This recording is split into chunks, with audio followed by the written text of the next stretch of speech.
कई बाप ऐसे होते हैं जो महाराज बिटिया सज धज करके जयमाला डालने के लिए पहुंच जाए, लेकिन पिता खुद के कपड़े बदलना ही भूल जाता है। जिस दिन बारात आती है उससे एक दिन पहले सब सो जाएं, लेकिन दो लोग नहीं सोते। पहला है बाप और दूसरी है खुद बिटिया। बाप अपना पूरा हिसाब किताब लगाता है कि किसका कितना उधार का देना है, किसका कितना रह गया, किससे कितना लेना है। और बिटिया पूरे घर को तलाशती है कि ये कमरा मेरा, ये कपड़े मेरे, ये अलमारी मेरी, ये सामान मेरा, जिसके लिए मैं कल तक लड़ती थी, अब कल से कुछ भी मेरा नहीं रहेगा। ये बेटियां हैं। यहाँ हमारे कई पिता बैठे होंगे, दादा, जिसने अपनी बेटियों को जिन्होंने विदा किया होगा, तो आप इतना याद रखिए, कहीं भी भोजन करने जाओ और भोजन अच्छा न बने तो आप कह सकते हो, लेकिन अगर कोई बाप अपनी बेटी की शादी कर रहा है और बाप भोजन में थोड़ी गड़बड़ी हो जाए, हो ही जाती है कभी कभी, तो आप बिल्कुल नहीं कहना कि भोजन में स्वाद नहीं आया, क्योंकि उस दिन के लिए बाप पूरे जीवन भर कमाता है कि अपनी बिटिया की शादी आन बानो ठान से करूंगा। और मैंने कल भी दहेज के बारे में समझाया था, और एक छोटा सा आपको उदाहरण देती हूँ, बुजुर्गों बड़े ध्यान से सुनना। एक बाप के 3 बेटियां, वो बाप अपनी बड़ी बेटी की शादी कर रहा था, तो दामाद जो था वो बारौठी पर रूठ गया। बोले हमें गाड़ी चाहिए, 4 व्हीलर चाहिए। बोले दामाद की बात सुन के ससुर जी बोले, लाला कैसी बात करते हो? अरे मैं आपको 4 पहिए की गाड़ी कहां से दूंगा, मेरी 20-25 हजार रुपए की नौकरी है। अब कोई ऐसा तो है नहीं कि मैं आपको दे दूं तो 2 और हैं उनको भी देनी पड़ेगी, हक तो सबका ही है। लेकिन दामाद जिद कर गया, बोले अगर गाड़ी नहीं दोगे तो मैं बारात वापस ले जाऊंगा। पिता ने पगड़ी उतारी सर की और दामाद के चरणों पर रख दी। बोले जैसा भी है निभा लो, अब की बार निभा लो, मैं जैसे ही पैसा आएगा आपको गाड़ी खरीद के दे दूंगा। लेकिन दामाद जिद कर गया। माताओं पिता ने यहाँ वहां से पैसे इकट्ठे किए, दामाद को गाड़ी दी, गाड़ी मिली, सुबह शादी हुई। शादी के बाद जब वो अपनी बहू को लेके घर पे आए तो उनके यहाँ की एक रिवाज थी, रस्म, कि जो बहू नई आती है घर में वो उसको लेके मंदिर जाते हैं। तो भाई जो बहू लेके आए थे बगल वाली सीट पे बिठा लिया, बोले चलो मंदिर चलना है। अब गाड़ी इतनी स्पीड में चला रहे दादा, इतनी स्पीड में है कि बार बार पत्नी समझा रही, महाराज धीरे चलिए, आपको इतनी चलानी नहीं आती, कली तो मिली है, आपको इतनी चलानी नहीं आती, आराम से चलिए। अब खुद के बाप को लगो होवे तब तो वे धीरे चले, खुद के बाप को तो लगो ना, जो वे धीरे चले। बिटिया के बाप को पैसा है।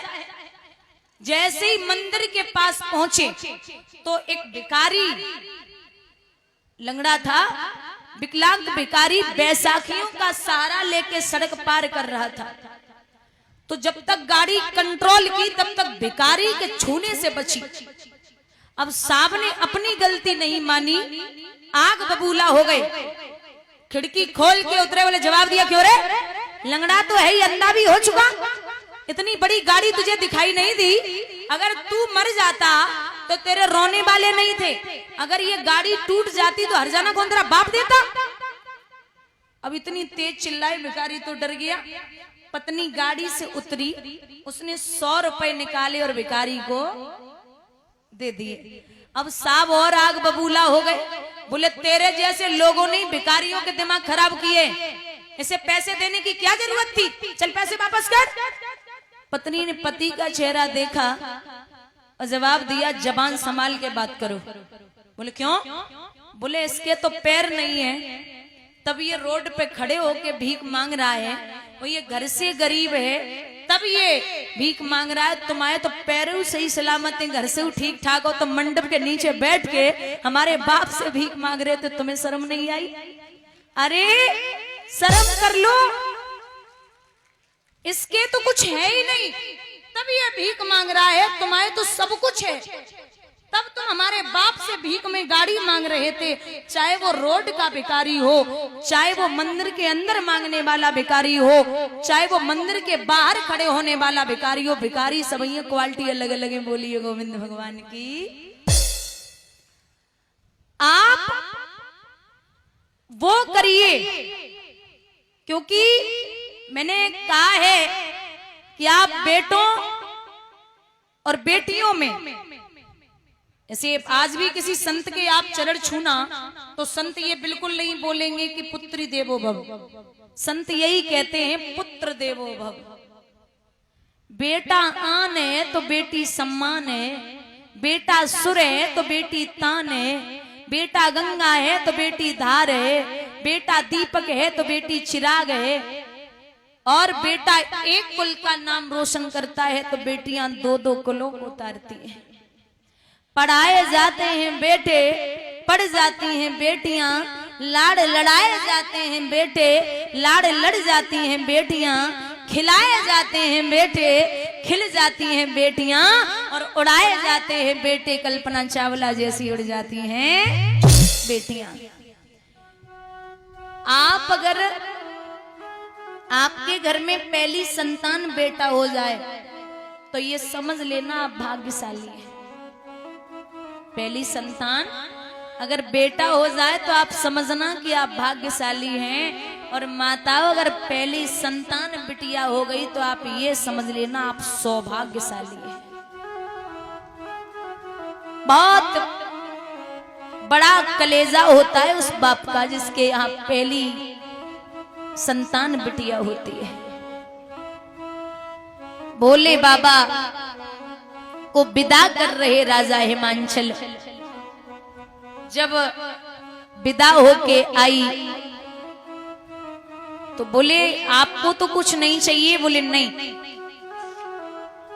अब धन धन भोलेनाथ तुम्हारे कौड़ी नहीं खजाने में, और 3 लोग बस्ती में बसाए दे आप बसे वीराने में। या तो नहीं, वैसे कुछ लोगों की सोच होती है कि अगर आदमी गांजा पी ले, शराब पी ले और भांग खा ले तो कहता ये कोई बड़ी बात थोड़ी है, तो भोले बाबा ने भी पी खाई है। पहले तो आपने देखा नहीं है कि कब खाई पी है, और दूसरी बात ये है कि अगर आप यही सोचते हो कि बाबा ने गांजा भांग शराब पी है, तो एक चीज बाबा ने और खाई है। जैसे भगवान जो करते वही करोगे, तो बाबा ने एक चीज और खाई है, पता है क्या? जहर। अगर शायद सभी खा पी रहे हो तो जहर भी ट्राई कर लो, शायद असर ना हो। क्योंकि जो बाबा कर सकते हैं वो आप कभी नहीं कर सकते। आप एक बात बताइए, भूत और बभूत, भूत और बभूत कभी एक साथ रह सकते हैं? नहीं। बभूती लगाओगे तो भूत नहीं आएंगे, लेकिन बाबा के शरीर पे है बभूति और साथ में है भूत। और गाय, वो बैल और शेर कभी एक साथ नहीं रह सकते। मैया की सवारी है शेर और बाबा की सवारी है बैल। और सर्प और मोर, बहुत बड़ी दुश्मनी है सर्प और मोर में। बाबा के गले में है सर्प और बेटा है कार्तिकेय, उनकी सवारी है मोर। चूहा और सर्प में बहुत बड़ी दुश्मनी है। गणेश जी उनकी सवारी है चूहा और बाबा के साथ है सर्प। आग और पानी, आग और पानी कभी एक साथ नहीं रह सकते। तीसरे नेत्र में है आग और ऊपर जटाओं में है गंगा। बोलिए गोविंद भगवान की। जो दुश्मनों को एक साथ रख सकता है वो भला क्या नहीं कर सकता। मैया ने जवाब दो, आप विवाह करके तो आए, हमारा बड़ा मन है कि आप महल बनवाओ। ठीक है, महाराज महल बनवाए गए सोने के, तो उन सोने के महलों का गृह प्रवेश करवाने के लिए आए विश्वशर्मा, ब्राह्मण विश्वशर्मा जो रावण के पिताजी हैं। अब रावण साथ में आया, तो उसने जब सोने के महलों को देखा तो उसकी नीयत बिगड़ी। बोले बाबा को देखा और जवाब दिया, विश्वशर्मा ने कि आपका गृह प्रवेश हो गया, अब दक्षिणा की बारी है। हाँ हाँ बाबा बोले, क्यों नहीं, मांगो। रावण ने देखा, बोले पिताजी उल्टा सीधा कुछ मत मांग बैठना। बोले तो आपकी कोई इच्छा है? बोले जी है ना। क्या? इनसे कहिए ये सोने के महल हमें बहुत बढ़िया लगे, ये हमें दे दें। बाबा से कहा कि सोने के महल मुझे चाहिए। बाबा बोले क्या दिक्कत है, जैसे हमारे वैसे आपके ले जाओ। वो सोने के महल भोले बाबा ने रावण को दिए, उन्हीं महलों का नाम पड़ा है लंका। बोली गोविंद भगवान की। बाबा बोले हमारा तुम्हारा गुजारा कैलाश पर्वत पर ही होगा, इसलिए महलों की इच्छा ना करो। इस प्रकार से बाबा को जीवन पर्यंत तक मैया ने साथ दिया। श्री सूत जी कहते, सोनकादिक ऋषियों, प्रसंग उठता है कि सृष्टि का निर्माण कैसे हुआ। हम और आप किसकी संतानें हैं? तो भगवान विष्णु की नाभि से कमल, कमल से ब्रह्मा, ब्रह्मा की दो संतानें पैदा हुई हैं, मनु और शतरूपा। मनु और शतरूपा की 5 संतानें पैदा हुई हैं, 3 बेटियां और 2 बेटे। 3 बेटियां हैं आकुति, देवहूति और प्रसूति, और 2 बेटे हैं उत्तानपाद और प्रियव्रत। महाराज ये देवहूति करदम ऋषि के लिए ब्याई गई थी। इनके 9 बेटियां हुई और 10वें पुत्र हुए, जिनका नाम था कपिल भगवान, जिन्होंने अपनी मैया को मन, चित्त और अहंकार के बारे में समझाया था। अगर इस मन को वश में करना है तो सबसे पहले चित्त को वश में करिए, क्योंकि पहले चित्त बिगड़ा, फिर मन बिगड़ा, और मन बिगड़ा तो चरित्र बिगड़ा, और दादा अगर चरित्र बिगड़ गया तो दुनिया बिगड़ गई, फिर आपको सुधारने वाला कोई पैदा नहीं हुआ।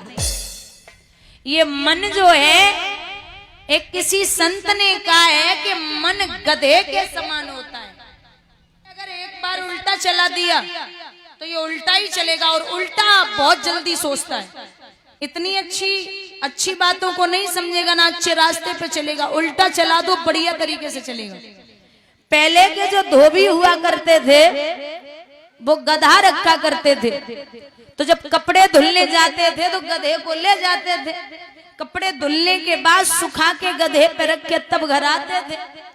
एक धोबी कपड़ा धुलने के लिए चला, तो जैसे ही कपड़े निकाल के रखे तो वो गधा जो था वो खेती बंजर करने लगा। अब धोबी विचार करता है कि अगर गधा पकड़ूंगा तो कपड़े नहीं धुल पाऊंगा, और कपड़े धुलूंगा तो गधा भाग जाएगा। तो बैठ के रोने लगा। एक आए संत, संत का मतलब है समाधान, संत का मतलब है समाधान, और समाधान का मतलब है संत। जिसके पास हर एक चीज का समाधान होता है वही दुनिया का सच्चा संत होता है। और संतों को कभी भी गुस्सा नहीं आना चाहिए, क्रोध आसपास भी नहीं भटकना चाहिए। दुनिया में 5 संत ऐसे हैं जो बहुत क्रोधी हैं। 5 पहले हैं भृगु महाराज, जिन्होंने भगवान विष्णु की छाती में लात मारी थी। दूसरे हैं अगस्त्य ऋषि, जिन्होंने उजली में समुद्र पी लिया। तीसरे हैं दुर्वासा ऋषि, चौथे हैं विश्वामित्र जी और पांचवें हैं परशुराम जी। ये दुनिया के 5 संत बहुत गुस्सेल जिद्दी हैं। और इधर ये बैठा रो रहा था कि मैं कपड़े नहीं धुल पा रहा हूं, तो संत जी निकले। बोले क्या हुआ? बोले महाराज कोई उपाय बताओ, कपड़े नहीं धुल पा रहा हूं। बोले दारा गधे को रोज कहां बांधता था? बोले सामने वाले पेड़ से। बोले गधे को पैर में ही बांधा जाता है। बोले जी तो इधर आ। गधे को वहां महाराज खड़ा किया पेड़ के पास में और 7 बार पैर से सीधा हाथ घुमाया, 7 बार। अब गधा तो गधा, रोज की उसकी आदत थी, उसे लग रहा ये बांध रहे हैं, तो 7 बार पैर से और पेड़ की तरफ सीधा हाथ घुमाया। गधा खड़ा हो गया। धोबी ने 2 घंटे में कपड़े सुखाए, धुले सुखाए, अब गधे पे रखे, अब खूब मार रहा कि चलो, अब वो चल नहीं रहा। संत जी वापस आ रहे थे। बोले क्या हुआ? महाराज अच्छी अकल बता गए, अब ये चल ही नहीं रहा। संत जी बोले अरे ओ बाबरे, जो काम बताए कि गए वो तो पूरा कर ले। अब गधे को तो ये लग रहा है कि मुझे बांध रखा है। पहले 7 बार सीधा हाथ घुमाया था, अब 7 बार उल्टा घुमा दे। जैसे ही उल्टा हाथ घुमाया, गधे ने चलना शुरू कर दिया। ऐसे ही मन है, अगर सत्संग में लगाओगे और सत्संग में बांध दोगे तो ये वहीं बंधा रहेगा। और अगर एक बार उल्टे कामों में लगा दिया तो आप उसे सही रास्ते पे मुश्किल से ला पाएंगे।